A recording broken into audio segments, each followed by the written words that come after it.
Thank you so much for joining us today for this information session on the TNFD. I'm Helen Avery, Director of Nature Programmes at the Green Finance Institute. And as you may well know, we host the Secretariat for the TNFD and the UK National Consultation Group, which I'll be sharing more about a bit later. So thanks for filling the poll in those that did. To those who have joined, the session is designed obviously to provide information to the food and beverage sector in the UK, and we're just seeing it as an introductory session. We will host more in-depth sessions later. I'm going to be joined just in a moment by Alice Ritchie, Sustainable Agricultural Manager at Tesco, and Alison Berwick, Head of Group Risk Management at Nestle, who are going to share about their experience with the TNFD as it's under development so far and the lessons they're learning in this early stage. And there will be a chance for a short Q&A if you have questions for them and for me. But before we invite them on to join us, we wanted to give you a bit of background on the TNFD, which seems appropriate given for the majority of you here, this might be your sort of first foray into engaging with the TNFD, and then talk you through a bit of the framework development so far. Andrew Mitchell, one of the founders of the TNFD and Vice Chair of the Stewardship Group, is going to start us off by saying a few words, and then I'll walk you through a short presentation on the framework releases so far and how you can get engaged before we open up to Alice and Alison and hear from them and have your Q&A. So expect to be here about 45 minutes. So the TNFD really is the brainchild of Andrew, and he refers to himself as a co-founder, but it really wouldn't exist were it not for him. So we're really delighted that he was able to join us today to share a few words before he heads off to COP15. So Andrew, all yours. Thanks for joining us. Helen, thank you, and thank you for the opportunity to speak to everyone today. This nature thing is really important. I've been involved in this for 40 years, starting out as a zoologist, working in rainforests around the world, and seeing the rollback of nature in my lifetime has been really devastating.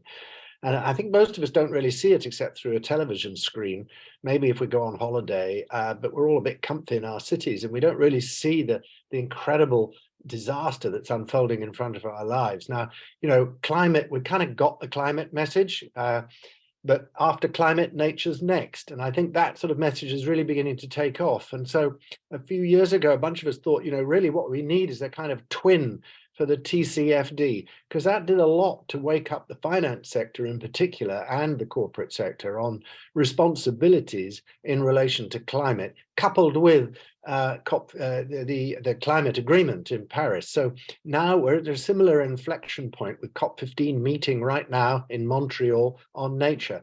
And maybe, and we hope, there'll be a strong global biodiversity framework agreement that might set some targets and so on for nature. And coupled with that, we've got the TNFD being created as well. So this is a framework which is very, very similar to the TCFD. So those of you in the food and beverage world who are working on TCFD reporting for climate will be familiar with the kind of architecture this framework is developing and the ideas of risks that might be physical or transition or systemic risks. So if you're working on climate, you've got to realize that TCFD doesn't do everything. It only is dealing with carbon. It's got nothing to say about plastic in the ocean. So whilst there is an overlap, of course, and very important in your sector because of landscapes, emissions from landscapes, which TCFD doesn't really deal with very much, that's the big overlap. So imagine it as two overlapping circles where the middle bit is emissions coming from landscapes. But there's a whole lot more beyond that. Forests, oceans, and all of that kind of thing, which is what the TNFD is looking at, and water use. So you'll find it familiar territory. We're releasing various versions of it, coming out every few months. So the next one is coming out in March. We've just released version 3 in November. So it's worth going on the website and having a look. Test it if you can within your businesses. We really like that feedback. And Helen will take you through more of the detail. I think a couple of key differences to think of. The first is that TCFD really only looked at enterprise value. It was a kind of outside-in view of the world, an impact on enterprise value. Whereas the TNFD is looking the other way as well. So it's inside out. We're looking at both impact on nature and impact on portfolio. So that's an important difference. Another one is crucial for you guys, and that's location. Nature-related risk is very, very location specific. And that's different again from TCFD, because most of that was all about emissions that go off all over the world. But whether your production is in a desert or a delta means a very, very different kind of biodiversity profile. So those are key differences. There's a lot of data out there for nature. It's not really well organized for the corporate sector or finance. You'll be collecting a lot of that in your businesses because of your supply chains. And that means you're probably going to be ahead of the pack, actually. And food and beverage is probably one of the most at-risk sectors, where nature is concerned. So we've got 40 task force members working round the clock on this. You'll be hearing from one of them soon. 800 in the forum now. So do join the TNFD forum if you want to get involved, learn more before the market hears it. It's your way to lean in as well. There's 130 pilots going on around the world testing the framework. And by September next year, we'll publish that framework. So look out for that. And COP15, well, I'm off there in a couple of days. We'll be doing lots of workshops there for different sectors. If you're going to COP15 and you know people are going, check out our website to find out what's going on. We'd love to see you. So with that, thank you very much for joining, paying attention to this. It's going to change the world, and we need your help to make it happen. Thank you very much. Thank you so much, Andrew. Always an inspiration. So thanks so much for sharing your time with us today, and look forward to seeing you in Montreal as well. So as Andrew mentioned, I'm going to share some slides. I'm going to do a bit of a canter through them, just because we can share the slides afterwards, so you'll have that information. There is so much information on the TNFD site, and some of you may already be familiar with what I'm going to share. So with that, attempt to share my screen. Here we go, and hopefully you can see that. Just give me a shout if you can't. So here we go. So what is the TNFD? I won't spend time too long on this, because I think all by now we all know. It was set up to develop and deliver a risk management and disclosure framework for organizations to report and act on nature-related risk. It's not a standard in itself, we always make that clear, but it is creating an integrated framework that incorporates existing standards, metrics, and data. And as Andrew mentioned, it was sought very much to align itself with TCFD for ease of adoption. And you'll see a lot of that, particularly in version 3, where you can see clearly where it's aligned with TCFD, and then there are some additions to that disclosure and disclosure metrics. It launched just over a year ago. As Andrew mentioned, there are 40 members. There are actually more than 700 members of the forum. I'll talk a bit about the forum in a moment. There's also the nature-related data catalyst, which now has over 100 nature-related data providers seeking to help organizations like yourself in assessing and accessing that data that you need to assess and then disclose. Just move this along. So there have been several releases so far. I'm going to talk very briefly about some of the highlights of them. The latest version was released, version 3, November the 4th. You can comment on that release until the 14th of February next year. So you do have some time, and I'll share with you how you can do that. Version 4 will be out in March next year. There'll be a 60-day formal consultation period for that release. And then the launch date, as Andrew said, will be September 2023. So version 1, just a lot was in version 1, but one of the main things that came out of version 1 that you want to be familiar with is the LEAP approach. So it's an assessment metric, or the beginnings of the assessment metric for you as a corporate seeking to assess your nature-related risk. As Andrew mentioned, location is obviously key. So the L in LEAP stands for locate, what your business footprint is. There's obviously much more detail. This is the latest version of the LEAP approach that was actually out in version 3, but I wanted to share it most up to date with you. So you'll be locating your business footprint, and then the priority locations and the sector identification of the types of ecosystem services and ecosystems that your company is interacting with. Then there's an evaluation of the exposure of dependencies and impacts to nature, and then an assessment of the material risk of those dependencies and impacts, and then preparing for the disclosures. That has since added the scoping of the assessment that happens before the LEAP approach. So sometimes it's referred to as the sleep approach, but obviously it doesn't have quite the rings to it. So that was version 1. In version 2, much more information was given about the priority sectors and sector-specific approaches, and also the types of realms and biomes that you would be looking at as a company. So this lovely table on the right, which is available in all the updates of the versions out so far, just gives a breakdown of the types of biomes that you would be looking at.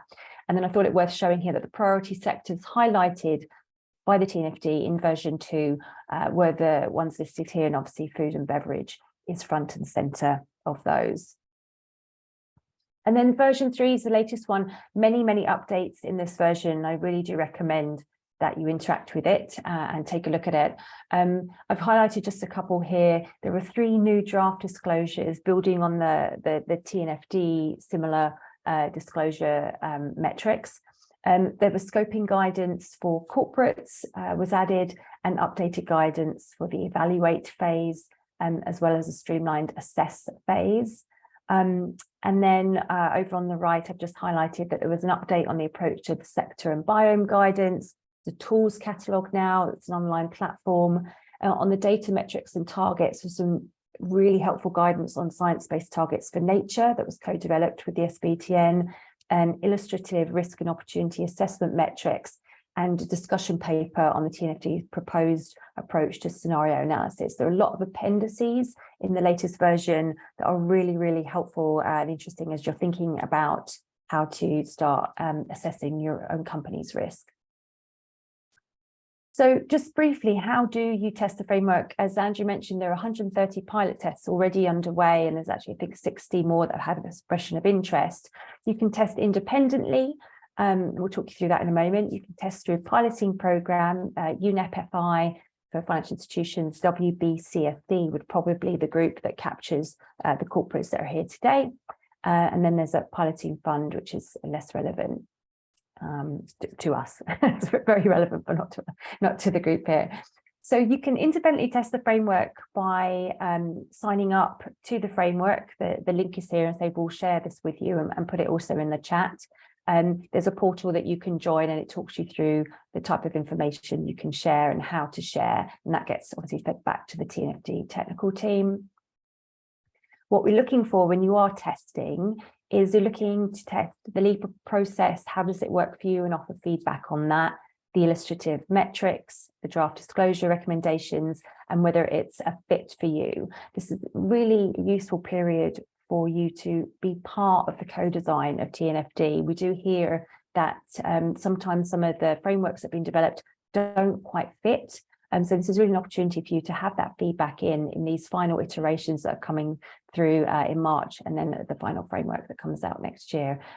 Although we do expect the framework to be iterated on as nature-related risk becomes sort of more widely understood.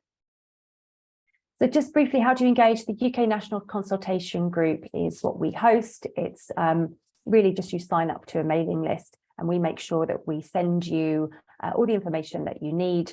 We are the central hub for support to UK companies and financial institutions as they're starting to understand and engage and pilot and then hopefully adopt the framework. And we're hosting introductory webinars by sector. We'll then host more specific roundtables, probably closed door, to drill down into some of the challenges that you might be having. We'll talk about some of the technical side today. We're keeping it quite high level, and we're not going into the technicalities, but we absolutely can do, if there's interest from this group, to take to another level and have a roundtable probably in January or February to talk more about some of the challenges and lessons learned around the technical side. And you can join the National Consultation Group. Just sign up to the TNFD forum. You can email me, and there's more information on greenfinanceinstitute.co.uk/GFI Hive site. There'll be links in the chat to help you do that, or you can always just email me, and I'll make sure you get all the links that you need if you wanted to join and start interacting with your peers more around around the TNFD. So just a summary before we get Alice and Alison on to actually share how they've been doing it. So you can participate in TNFD discussions. They're happening all the time. Different trade bodies are hosting discussions. I'm sure it's yourselves internally and externally. There are a lot of conferences and events happening around the TNFD. Join the TNFD forum. I really recommend it. It doesn't require a big commitment from you. You just sign up to it. There's so many interesting webinars that the TNFD team put forward. You'll have webinars on the releases as they come out. It's a really, really useful group to be part of, and I highly recommend it. You can join the UK National Consultation Group, just so you're more in tune with what's happening on a UK context and with your UK peers. You can obviously review and comment on the beta framework. And then test it through the portal. And of course, you could join a pilot partner. It's quite late in the day, but that is an option to you if you wanted to give the WBCSD a shout. That's about it. So I say we're going to share this deck with you afterwards, so you'll have all the information. You'll have my details with so that you can contact me at any time. Okay, I'm just going to escape out of this and bring our guests on. Let me just see if I can get rid of my slides from the back end. Thank you. Brilliant. So I'm really excited to welcome Alice and Alison to join us today. We recognise that all firms are very early on the TNFD journey and in understanding the development of the framework. So just to say thank you for being the guinea pigs and coming on and sharing your learnings with us today for the group. And we know it's going to be super helpful. So Alice, perhaps we'll just start with you and Tesco. Can you just sort of talk us through initially sort of why Tesco took the step to start engaging early with the TNFD? Sure, thanks, Helen. I think for us, as for probably everyone on the call, biodiversity loss, nature risk is so material to our supply chains. We wouldn't have food if we didn't have, a healthy environment. So we realized quite quickly that actually we needed to start embedding nature, thinking about disclosures, thinking about how we can map our supply chains as soon as we could. Partly because we're working through the TCFD process at the moment as well. So we thought actually it's quite easy to try and make sure that as we're doing this, we're thinking about nature as much as possible. But I think our scale really makes it clear how critical it is. Now that we've started mapping out our supply chains in quite a bit of detail, we realize that we touch almost every country in the world, which means a lot of different ecosystems, a lot of different potential areas of risk. And it's not something that we've yet got to grips with. So I think we've started engaging with this framework because it provides us with a lot of that, well, the tools, I guess, to start thinking about this in quite a structured way, rather than just going, oh, okay, hang on, where do we think we've got problems? We can actually work through the framework and understand what does this actually mean?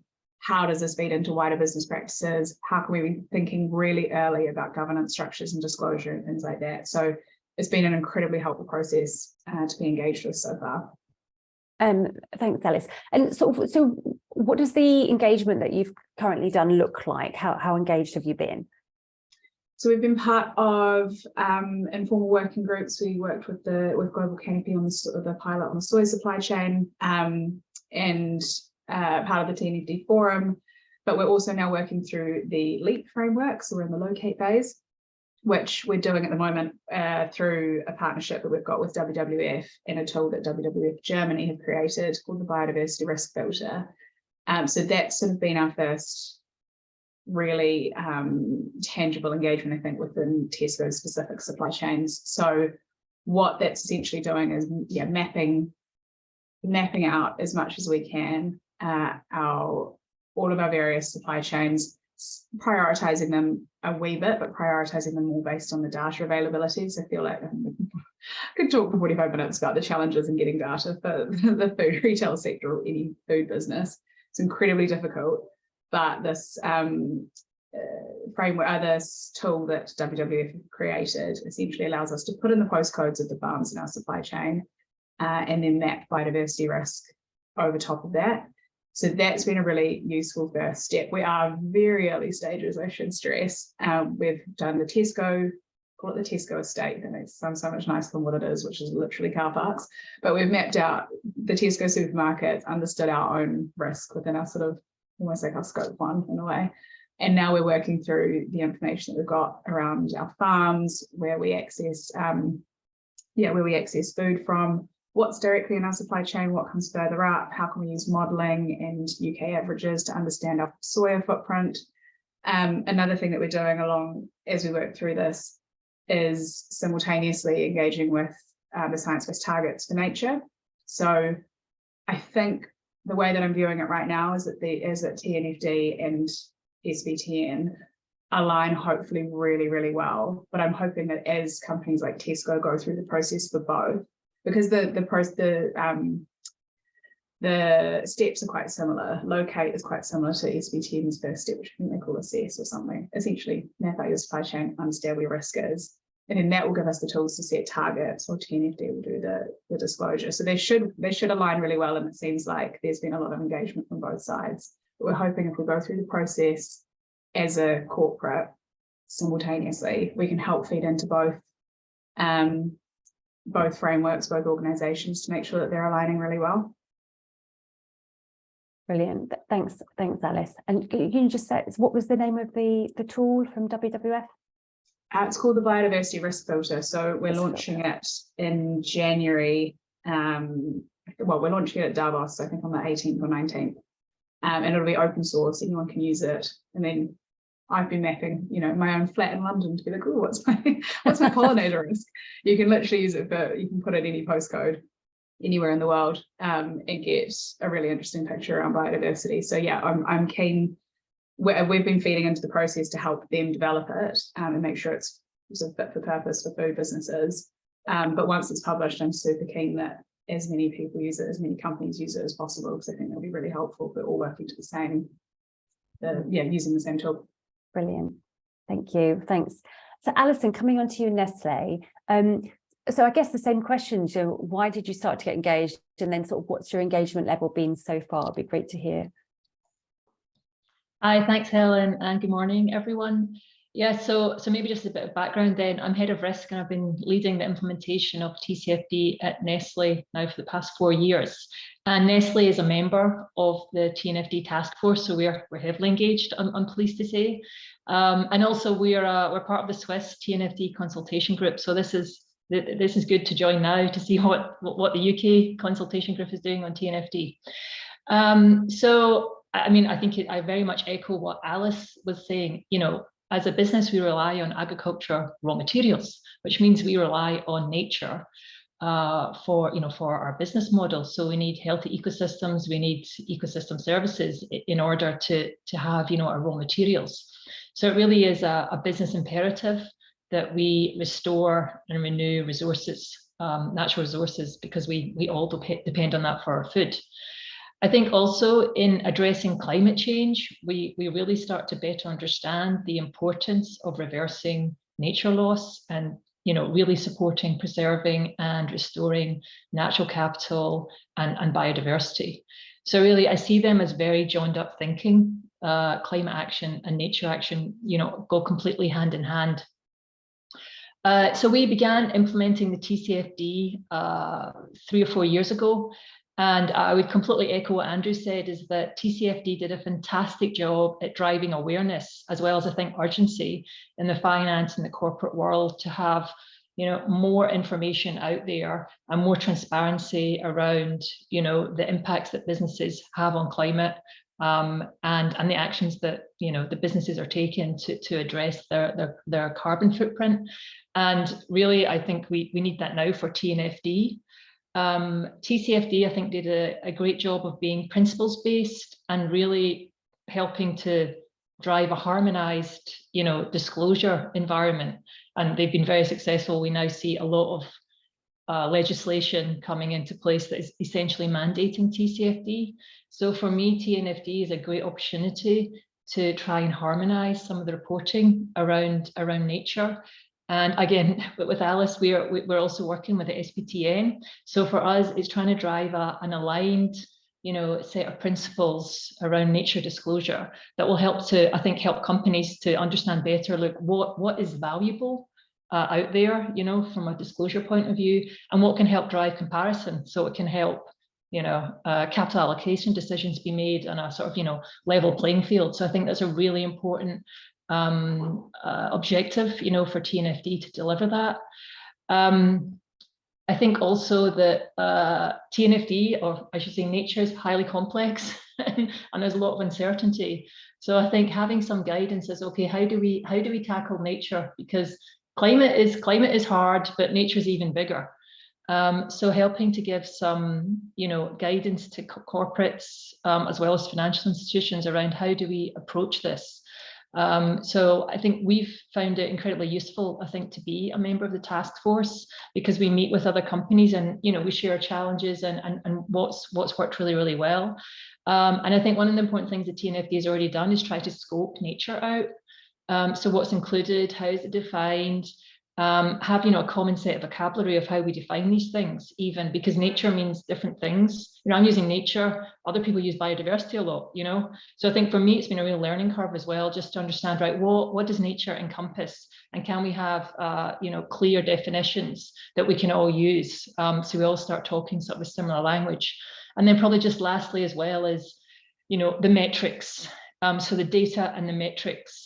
It is very challenging. And again, one of the things we have to do, first of all, is have traceability of our entire value chain to understand where we have interactions, what we depend on, where we have impacts, So I think better understanding what data is most relevant, what should be prioritized, how do we get it, moving away from, say, secondary or tertiary data, but to really get primary data.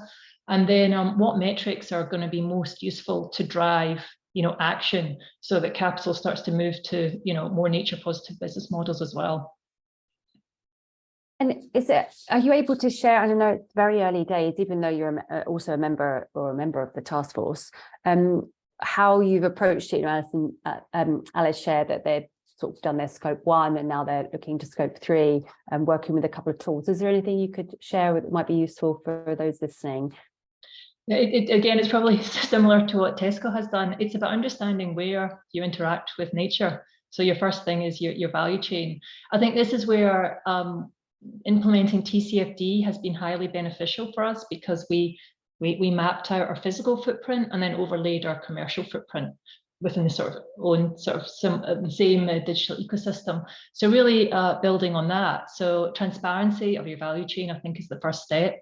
So where do we operate? And really focus, a lot of our carbon footprint comes from our supply chain, and a lot of our interaction with nature also is focused on our supply chain. So really we've focused in on our upstream supply chain and the communities in which we operate. And then I think it's then focusing on the what, and we really believe that one of the biggest impacts we can have is around implementing regenerative agriculture throughout our supply chain. So its initiative, it really has potential to address climate change and carbon footprint, but also help improve the soil, help improve the water cycle, and help support biodiversity as well. So that's really been what we focused on, is better understanding of where we're sourcing, and really, going down to the farm or field or the ecosystem that we're operating in, and then focusing in on biodiversity, soil and water. And really, I think as well, it's really, for us, you've got to put our supplier, our farmer, is at the center of all this. So really, it's very local, it's hands-on approach, working with them and understanding their own local, natural environment, and what might work for their region and their crops. And it's a lot of trial and error. So we don't have all the answers. And we really have to work with our farmers to understand, could this work for you? Carry out pilots, validate if these new technologies can work, and then really learn from successes, but learn from failures as well, and then start to scale them up as well. So if it works well in this region, can we expand it to the other regions and other countries, and how might that work for other crops as well? So it really is a test and learn phase that we're in. And the other thing I think as well is really embracing technology to help us monitor progress. I think that's one of the biggest challenges with the data, and we learned from the greenhouse gas footprint, is to begin with, we had a lot of tertiary data. How do we move that to secondary and then primary data as well, so that we're really getting the data and hearing back from the farmers and the suppliers directly about how these initiatives are playing out, and the intended impacts, and then maybe the unintended impacts as well. I think that's the other thing I've learned about nature, is it's all connected. So we need to understand all the different interconnectivities when we start to try and make positive impacts. Thanks, Alison. So Alice, coming to you, were there any lessons learned you could share and any challenges many challenges I'm sure you found? And then we'd love, if you've got questions, please do post them in the Q&A. Also keep an eye on the chat in case you're putting them there, because we have got a little bit of time left. Yeah, lots of challenges. The main one being around access to data, good data. That's, I think, going to be a consistent challenge that will be quite difficult for us to overcome, to be completely honest. I think there's, I think the TNFD framework is set up really well and is shaping up to be incredibly useful and kind of workable. But there's always going to be challenges, I think, for companies the size of Tesco and companies the size of Nestle. The supply chains that we're working in are just so diverse and vast. And I mean, we know intuitively, instinctively, that one of the biggest biodiversity impacts that we'll be having in our supply chain will be in the Amazon basin, where we source soy, or where we don't directly source soy, but where our poultry and pork farmers source soy. So how we know that that's a supply chain that we have very limited traceability over as it is, but even still it's a one step removed for us, because we source the chicken or the pork or the seafood, but we don't source the soy ourselves. So trying to understand how we feed that in is incredibly challenging. Trying to understand exactly what our impact is. We're not going to be able to do it. I think realistically, we're going to have to rely a fair bit on modelling and on averages and things like that, which I think is fine. I think where we're getting to, though, is that we can't let lack of data get in the way of doing what we roughly know we need to do. It's exactly as Alison's saying about getting on and doing a whole lot of work on regenerative agriculture. We've had deforestation as a key pillar of our wider sustainability work for a really long time. The way that we view it is that we need to be driving transformational change within the sector. We can use our position as the largest UK retailer to do that. So we've set up the UK Soy Manifesto. We've just launched a new program, it's now a year old, last week was its 1 year anniversary, called the Responsible Commodities Facility, and that's around providing finance for soy farmers in Brazil who farm on land that has not been deforested. So we're trying to really figure out how we can get on and do this work anyway, while simultaneously going through the process and sort of not letting the lack of data or lack of information get in the way. A lot of it comes down to aligning it with climate, because as with deforestation, where our climate hotspots are is probably where our biodiversity hotspots are.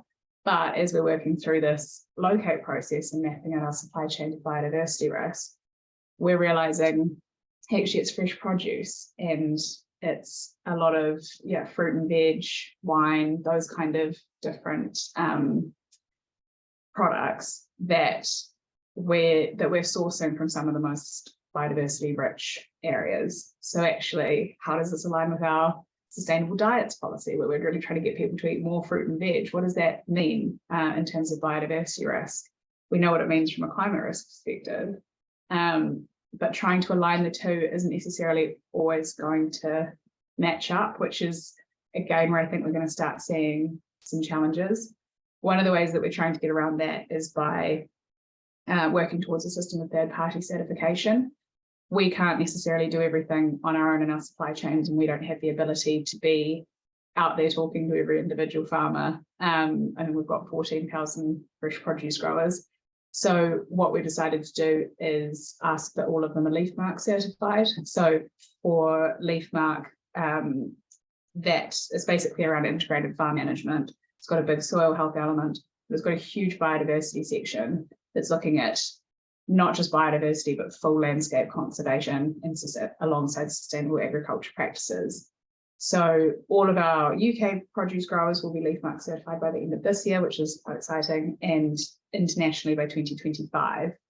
And that's, I think, one of the ways that we're hopefully going to be able to drive change across biodiversity and nature loss is by thinking about how we can use existing programs, work with what's already out there to support farmers and to support nature.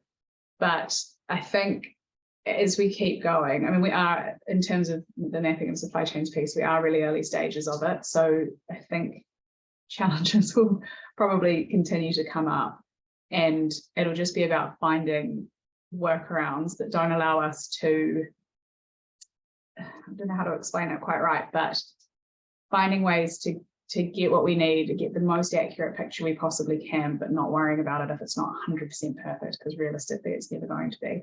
And I think what I'm hopeful about is that we'll be able to use other members of the TNFD forum, really use that as kind of a networking opportunity in a way to say, actually, who's also in our supply chain? Nestle is obviously a big supplier for us. So how can we work together? How can we think about where we might have similar sourcing areas where you're sourcing, I don't know, cocoa and we're sourcing something similar? Like there's hopefully going to be areas after we've all mapped our supply chains where we can say, actually, we've got a lot of common interests here. We've got areas where we're both sourcing from. So how can we work together to achieve catchment scale action?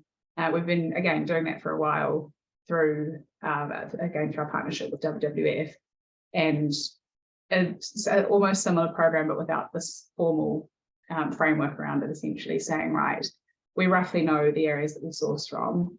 It's, I guess, easy for Tesco in a way to look at the UK and say we're the UK's largest customer, we're Ireland's largest customer as well. So it's relatively simple for us to say, we know we source a lot from these regions. We also know that there's big, huge biodiversity risk. The River Wye is a really good example. We know that there's a lot of water pollution there. We know that there's biodiversity risk because we rely on fresh water in that area. We source a lot, like a lot of beef and lamb, but also a lot of poultry, a lot of fresh produce. There's a lot of fruit and veg farms out there, and also a lot of arable crops as well, wheat and things like that. So we've been working at a catchment scale in that area for 4 years now with our suppliers, with local environmental groups on the ground and things like that. So we're starting to build the evidence, I guess, and case studies within our existing supply chains that I'm hopeful we'll be able to build, we'll sort of be able to take the learnings from and build that into TNFD as we work through the disclosure process. So yeah, I'm hopeful that we've got all the tools that we need to overcome the challenges, but not to underestimate the challenges.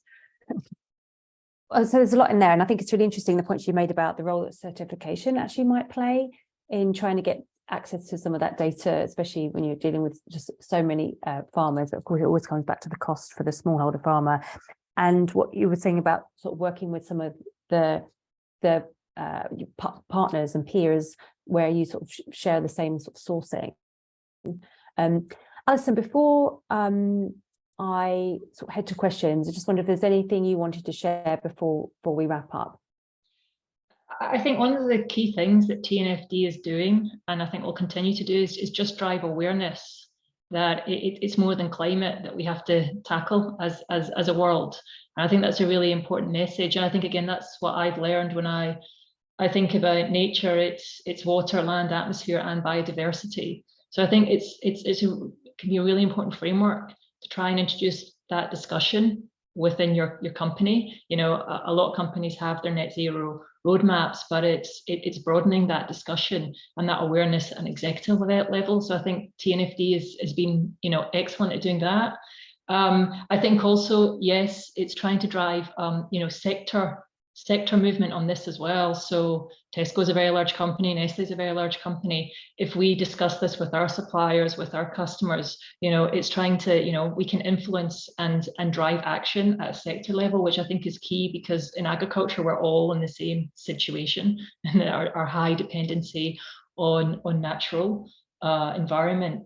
And maybe just lastly, I would say that the WWF biodiversity tool is excellent. So I encourage anyone on the call who's interested, just have a look at it. I'm part of the working group. We actually use University of Cambridge to do the modelling work because that's who we use for climate, but there's a lot of open source information out there, more and more, and I think Encore tool is very good as well. We've used the Encore tool ourselves, but what I see, which is very encouraging as well, and I think it's driven also by the momentum of TNFD, is there's more open source data availability that you can start to map, your own footprint for water, for biodiversity, for soil, that type of thing. So I would encourage, if you want to dip your toe in, think about maybe just one product category or one commodity, palm oil, soya, cocoa, and then just have a play around and say, okay, how does that pan out? And I think it increases awareness around, oh, okay, I've got a good understanding of that, I've got these gaps here, but actually I can take some idea of the level of impact I'm having, the dependencies, that type of thing. So I guess start small and build as well. That's really helpful. I just wanted to thank you all for coming and listening.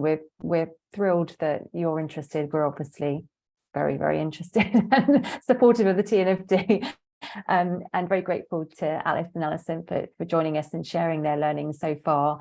And great thanks to Andrew for sort of pioneering this incredible framework forward. As he always says, that the global energy revolution is only going to be followed by global agriculture revolution. So F&B is really, really important in that whole revolution. So thank you, Andrew, and thanks again, Alice and Alison. And the rest of you will keep you posted through the newsletter, but also you'll get a follow-up email here with some of the summary and some of the slides. Thanks all.